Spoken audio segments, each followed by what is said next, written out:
Nakatikim ka na ba ng mini pancakes? Dito sa Caloocan, mahanap ang kakaibang mini pancakes. Dahil imbis sa pan-fried, deep-fried ito niluluto. Ayon kay Bossing, nakakarami daw siya ng benta dahil sa patok na patok ito sa lahat.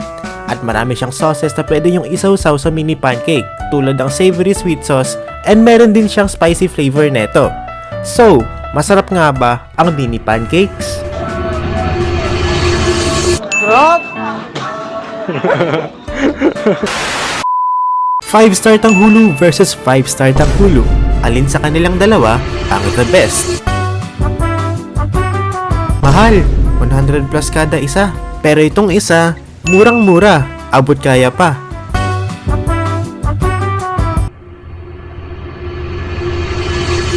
Masarap, pero mas lasa mo nga lang yung asukal. Pero itong isa, masarap din, balanse yung tamis at mainit-init pa.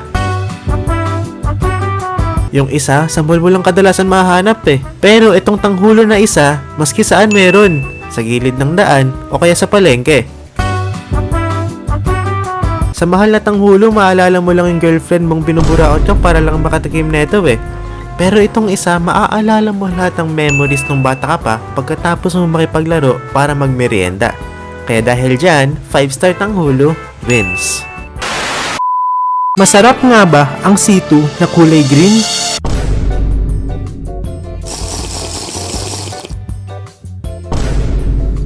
Walang lasa. 5-star onion rings versus 5-star onion rings. Alin sa kanilang dalawa ang the best? Starting with the onion rings. Masarap, mainit-init at medyo matamis dahil sa butter neto. Usual na quality sa mga fast food. Isa pa ay makikita mo talaga yung onion sa loob.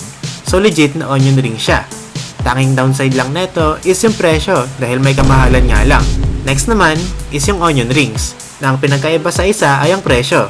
Dahil mabibili mo lang to sa supermarket ng 8 pesos. And sa itsura, malaki din yung pinagkaiba. Dahil ang itsura niya ay rings lang, walang onion. So paano naging onion rings? Well, tikman na natin. Masarap din. As usual na lasa ng mga chichirya, maalat at crispy, pero mas malalasahan at maaamoy mo nga lang yung onion flavoring neto. Kaya dahil dyan, 5-star onion rings win. Grabe guys, ang ganda na itong village na to guys. So para ako nasa Pipita Manaloto. Ten tenen, tenen, tenen, tenen, tenen, tenen. Wait, may isa pa akong barya. Nakatikim ka na ba ng banana Tanghulo? Dito sa Quezon City, makakatikim ka sa halagang 25 pesos. Unlike sa mall na sobrang mahal, kadalasan mo lang itong makikita sa gilid ng daan o sa palengke. May dalawa silang variations na binibenta dito. Yung Tanghulo na original ay yung nakabalot sa spring roll wrappers. At base kay Manang, everyday nilang ginagawa to at freshly made daw ang Tanghulo nila. So, masarap nga ba ang banana Tanghulo? Masarap, kasing lasa ng banana Q.